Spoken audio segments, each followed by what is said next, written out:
Question: what kind of dress does a house wear? An address. Oh, let's try this one. Why was the realtor in counseling? They couldn't get closure. Why did the mortgage broker always eat lunch by himself? Because he was a loner. Well, if that didn't get you laughing, I've got some real estate jokes that will definitely get your goat. And by jokes, I mean these TikTok real estate hacks that are out there. You see, the talk is loaded up with real estate influencers trying to convince you that they've discovered the secret to get rich quick from some magical loophole in the system that you're missing out on. So let's dig into what these jokesters have to say about banking off some house hacks and whether they're full of baloney. But before we do, I've got one more joke for you. What's a YouTuber's favorite kind of moss? The old like and subscribe. Get it? Lichen is a type of moss. It's kind of a fungi algae combo. Okay. Bad joke. Bad joke. So be a pal, give us that like and subscribe, and share it with someone who loves YouTube, who loves moss, so we can keep churning out the goods on this channel. All right, first up, a video with 2.7 million views. Let's go. If you can buy 10 rental houses before you're 30 and you own those 10 rental houses at the age of 30 and you don't buy another piece of real estate for the next 25 years, when you're 55, more than likely, all of those properties are going to be paid for. And if, let's just say you still have a balance on all 10 because you put them on 30-year notes, you can sell off more than likely 2 or 3 and pay the rest off. So now you're sitting there with 7 homes paid for that you have tenants in and you have cash flow coming in every month. So think about that. If you literally had 7 rental properties making you $2,000 a month, that's $14,000 a month. That's called financial freedom.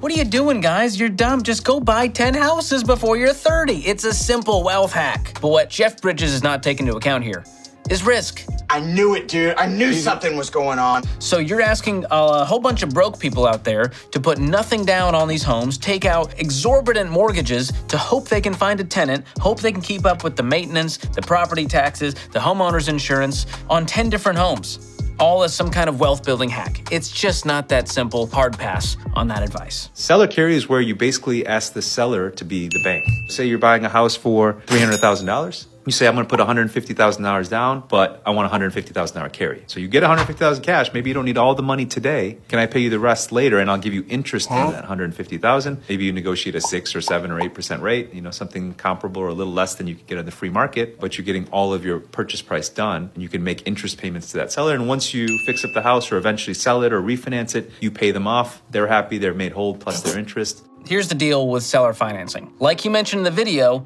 they can jack up these interest rates because they're not a bank and they can pretty much do whatever the flip they want. And on top of that, these seller financing loans are often a much, much shorter term. You're not going to get a 30-year loan from Joe down the street. He wants his money fast. And that means you can end up with a huge balloon payment at the end of this short loan where you don't have the money. And that can put you in a really, really dangerous situation. So avoid seller financing, go with a traditional lender, and you can save big on your interest rate.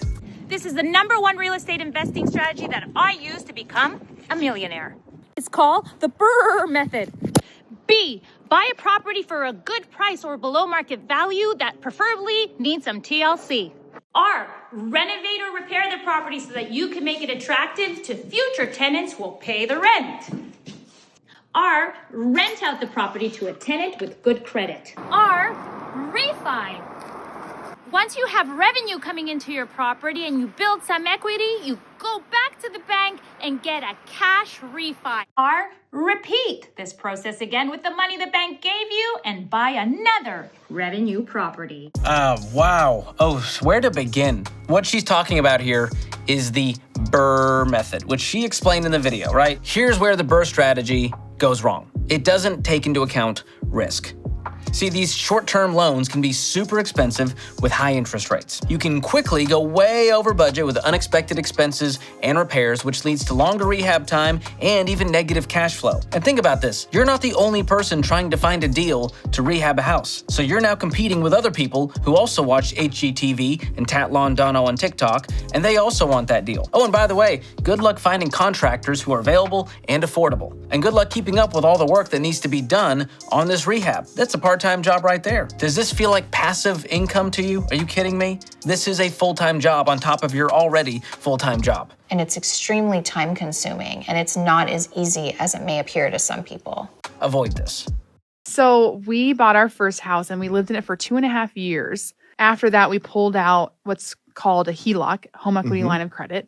And we used that to put, a down payment on our next house. In that, we turned our first house into a rental property. Yeah. So we became landlords. We moved into our new house. Our first house now has tenants living in it. They cover the mortgage plus some. And so all we had to do was put down 3%. Investment properties, you have to put down 20%. Yeah. And so that's the hacking piece that people don't really understand, because a lot of them are like, well, how am I ever going to get 20% to put down on an investment property? You don't have to. My brain hurts after watching that. Okay, so the description on her post says that house hacking is a real estate strategy where someone purchases a property, they live in one part of it, they rent out the remaining portion, and that generates rental income. She goes on to say house hacking can be an effective way for first-time home buyers or real estate investors to get into the market and start building wealth. Here's why house hacking is a bad idea. Number one, it's not a hack, it's a job. This is not passive income. You are running a small business. You've got vacancies to fill, you gotta deal with maintenance requests, you gotta keep track of rent and security deposits. You've also got more complicated tax returns with a Schedule E form where you gotta keep track of all your expenses. Second, it's awkward. Think about this. You lose any semblance of privacy because your tenant also lives in the same house as you. So you can't throw a birthday party or bar mitzvah or quinceañera or a chupacabra without asking your roommate first. That's awkward. Third, it's risky. Having someone else live in your property who doesn't own it means they don't treat it like you do. So you gotta expect wear and tear on the property, which means higher expenses you're probably not prepared for. And if the tenant doesn't pay, you still have to. So if you really are gung-ho on doing this house hacking thing, here's the only way I would do it. If you get a 15-year fixed rate mortgage where their payment is no more than a quarter of your take-home pay, and you've got a good down payment of 5, 10, 15, 20% down is ideal to avoid PMI, then this could make sense for you. But if you can't do that on your own, and those numbers are out of control, don't do this. It's a recipe for disaster. This is a HELOC. It looks like a credit card, it works like a credit card, but it's actually just a way easier way for you to access the equity in your home. With an Avon card, you can get all the benefits of a traditional HELOC like low APR and high spending limits, but with the ease and use and flexibility of a credit card. No wasting hours at the bank or paying a ton in origination fees to access the equity you already have in your home. Oh, and the best part, it costs $0 to get. You can get approved online in as fast as 15 minutes. So what are you waiting for? Head on over to avon.com to discover what you pre-qualify for today. What you just said is one of the most insanely idiotic things I have ever heard. Wow. You love that fine print at the end. That's always a good sign. This is like me saying, hey, getting punched in the face, it costs you nothing, and you can do it in less than 15 minutes. I'll show you how. Also, I just want to point out that as of the making of this video, the Avon Card Instagram account is following just one other account. Any guesses on who it is? You would never guess, because it's Krispy Kreme donuts. Really? Is that? Wow, that's so weird. I don't know why. Did Krispy Kreme help start this business? Are they the angel investor?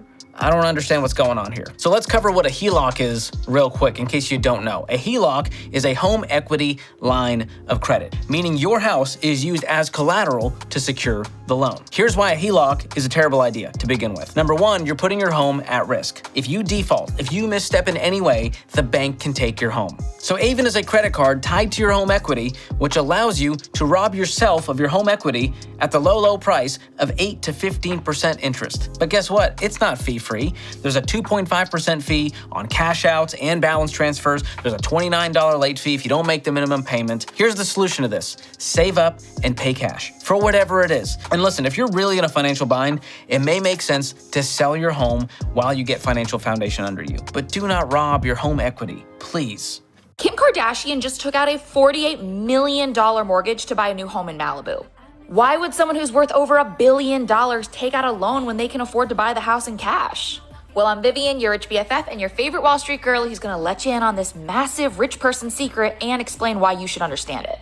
All these years you've been lied to. Debt is not bad. Debt is a tool, but you gotta know how to use it. And in Kimmy's case, debt allows her to use her money for more lucrative things. Because even when you're a billionaire, locking up $48 million that you can't touch isn't a great financial move. That's money she could have been funneling into her high-growth brands like Skims, KKW Beauty, and SKKN. So instead of putting her own money into her house, she's putting the bank's money into her house and using her own money to make more money. The key takeaway here is if the cost of borrowing money is less than what you can make with it, you've created an infinite money printer.